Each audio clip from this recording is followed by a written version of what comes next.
Hola, ¿qué tal? Buenas tardes, buenos días. En el momento que puedan ver esta mesa redonda, soy Flora Parteño y agradezco a las organizadoras en el marco del Congreso Praxis para compartir algunas reflexiones en torno a los cuidados, los conocimientos situados y cómo de alguna manera durante los periodos de crisis, la crisis de los cuidados se hace mucho más evidente a lo que se había registrado justamente en estudios antecedentes y de alguna manera quiero compartir con ustedes una experiencia de trabajo de un estudio que hicimos en hogares a partir de una metodología cualitativa y que también se referenció en un estudio cuantitativo federal que justamente intentó reflejar esto, ¿no? Cómo se garantizan lo que llamamos las precondiciones del cuidado.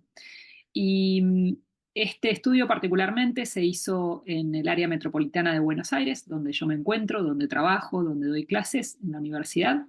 Y justamente una de las nociones fundamentales que nos permitió articular este estudio fue la noción de gestión monetaria de los cuidados como un aspecto central, como una tarea esencial dentro de lo que implica garantizar las precondiciones del cuidado. ¿A qué nos referimos con esto?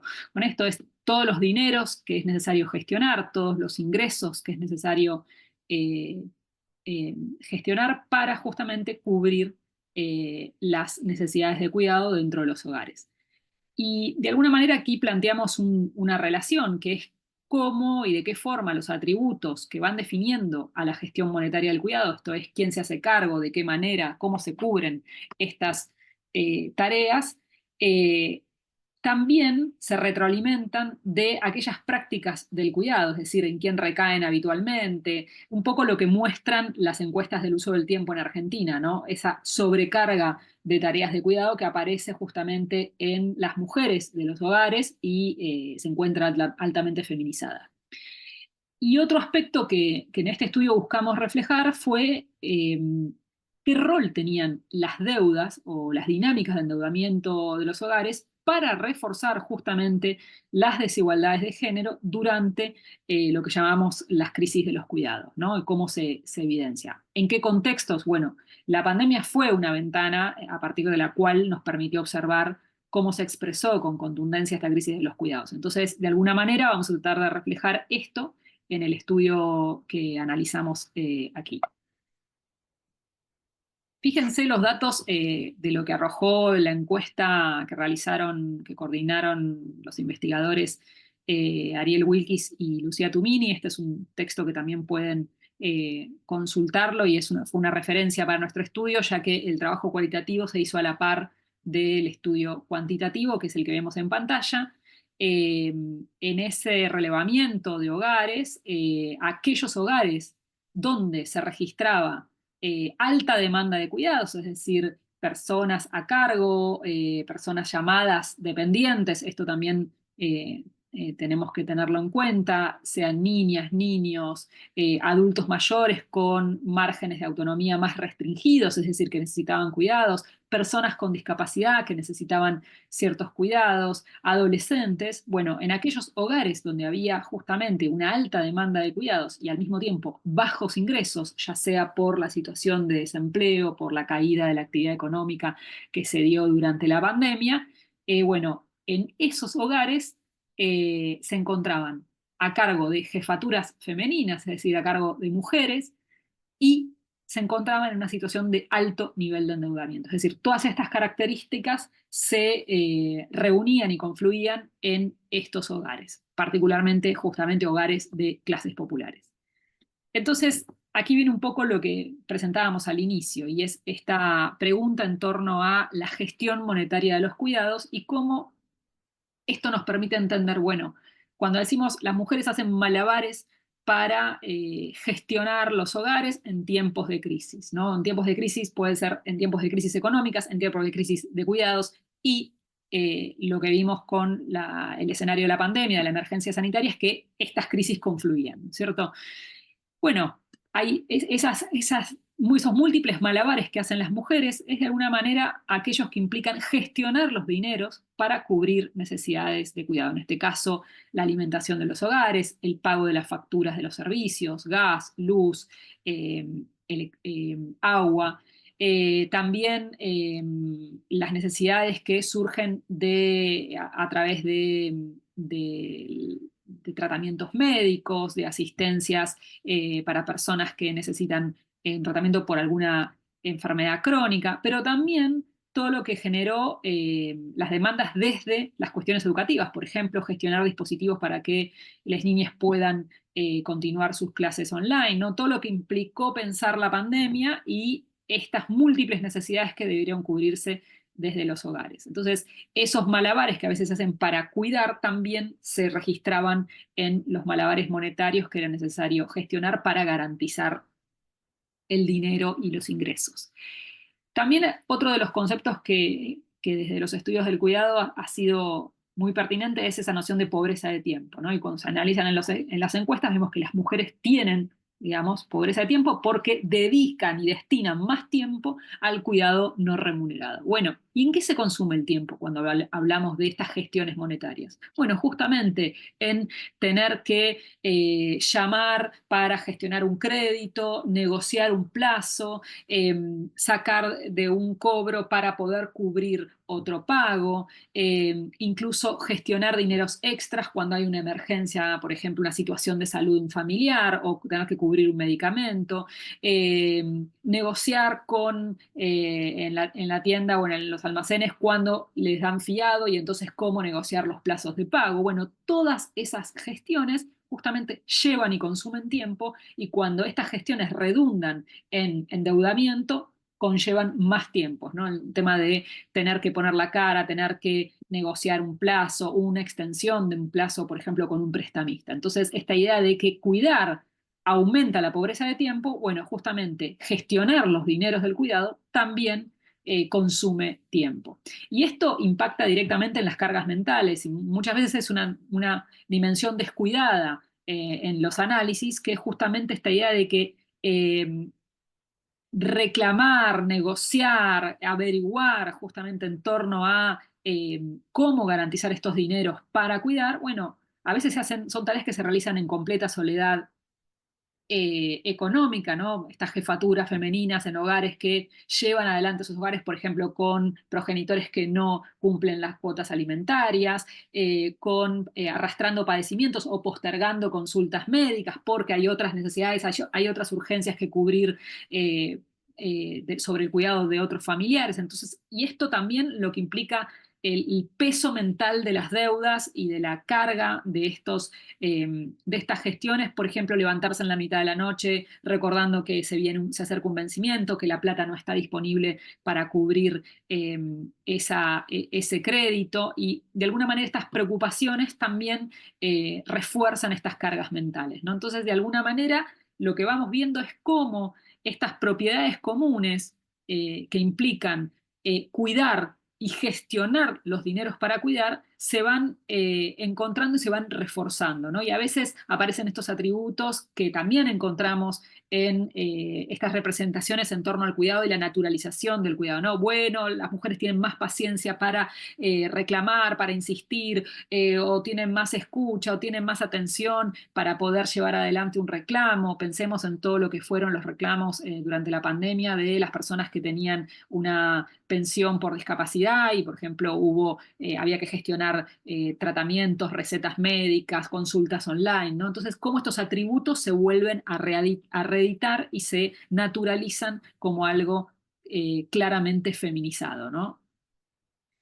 Y voy a avanzar un poco más, ya concentrándome en cómo esta gestión monetaria de los cuidados de alguna manera implicó y se vio reforzada por dinámicas de endeudamiento en las cuales cayeron estos hogares.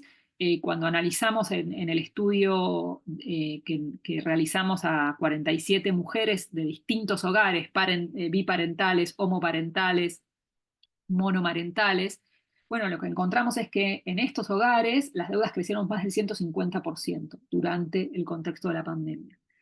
esta mayor exposición al endeudamiento fue justamente en los hogares donde había más carga de cuidados no remunerados, y de alguna manera fueron las mujeres las que asumieron esas obligaciones económicas. En algunos casos, en hogares biparentales, donde estaba un varón, un progenitor presente con empleo, a pesar de que esa lógica, digamos, de, de un hogar biparental estaba presente, las mujeres fueron las que encararon estas gestiones, estos reclamos, esta extensión de los plazos, esta negociación de las deudas que tenían que ver justamente con, como vemos en pantalla, los principales destinos del dinero: cubrir alimentos, cubrir gastos de salud, cubrir gastos educativos e incluso garantizar lo que tuvo que ver con el acceso al hábitat. Pensemos renegociación de alquileres, compra de garantías para poder alquilar, gastos inmobiliarios e incluso los servicios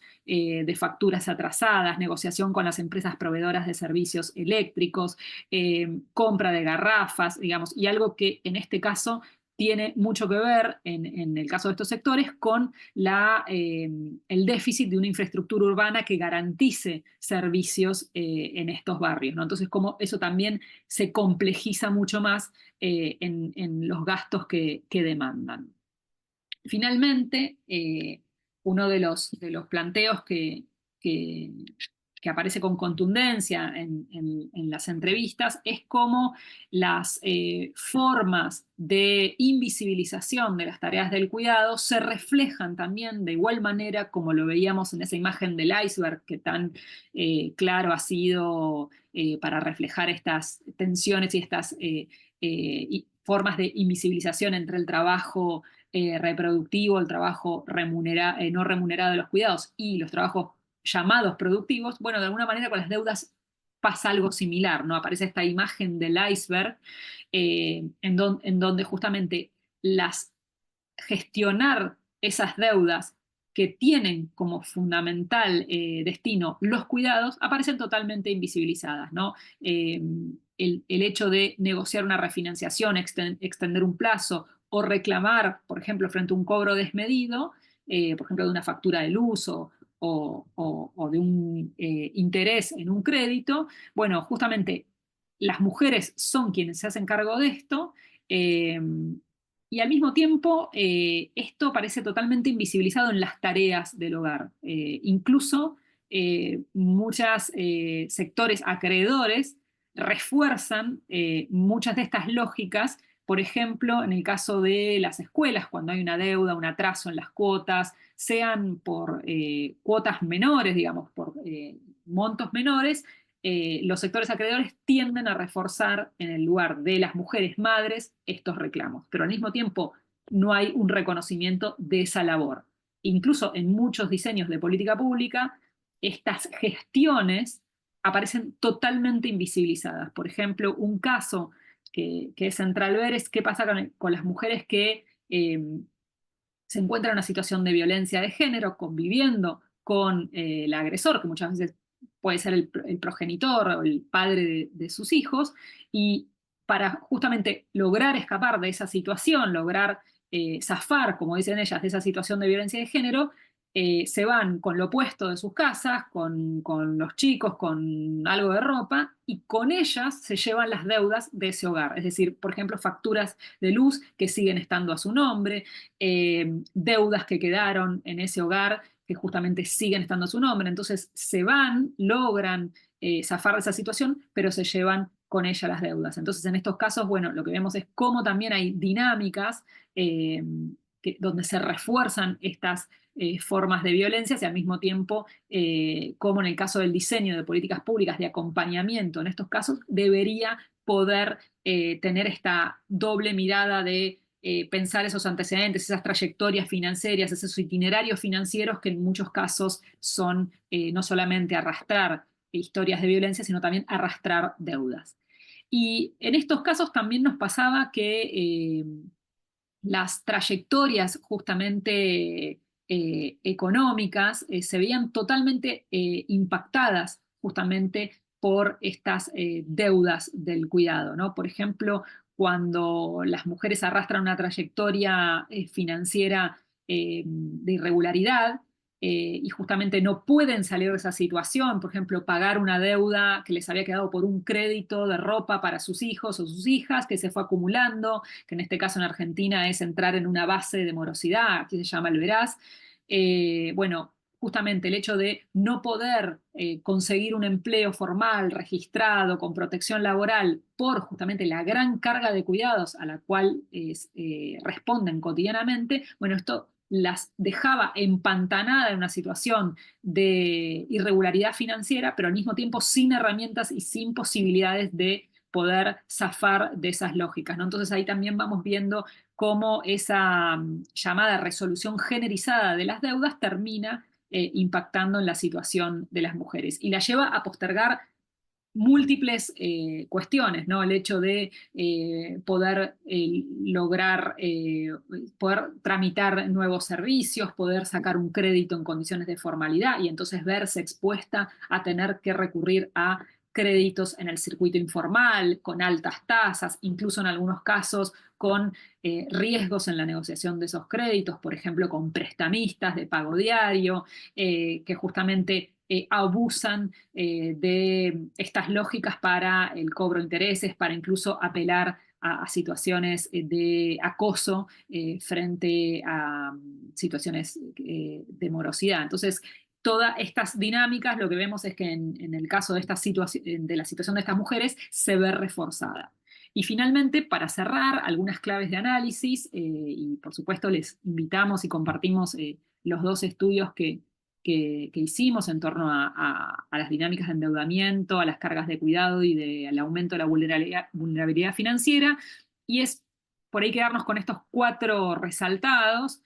Uno de ellos es, bueno, como decíamos al inicio, cómo la gestión monetaria es un pilar clave en la organización social del cuidado. Entonces, ya sea para repensar el diseño de políticas de cuidado, ya sea para pensar las políticas de inclusión financiera, las llamadas políticas de inclusión financiera que tanto se ha hablado en Latinoamérica, bueno, es necesario pensar que la gestión monetaria es el talón de Aquiles de esa organización social del cuidado. Después, pensar cómo dinámicas de vulnerabilidad financiera, de exposición a situaciones de informalidad laboral, precariedad, falta de ingresos, bueno, frente a hogares con alta demanda de cuidados, estas situaciones van a reforzar esas vulnerabilidades y esas precariedades. Después lo que podemos ver es que, bueno, como las deudas aparece como un emergente claro conectando de alguna manera gestión monetaria y organización del cuidado, ¿no? Donde aparecen las deudas, donde se expresa el endeudamiento de los hogares, bueno, se expresa justamente demandas de cuidado que deben ser cubiertas con requerimiento de créditos. En el caso de las clases populares, mayoritariamente estos créditos son en el circuito informal, no son justamente en el circuito bancario, formal, protegido, sino justamente son en los circuitos riesgosos, de altos intereses y de mayores riesgos para las mujeres que deben gestionar esos créditos.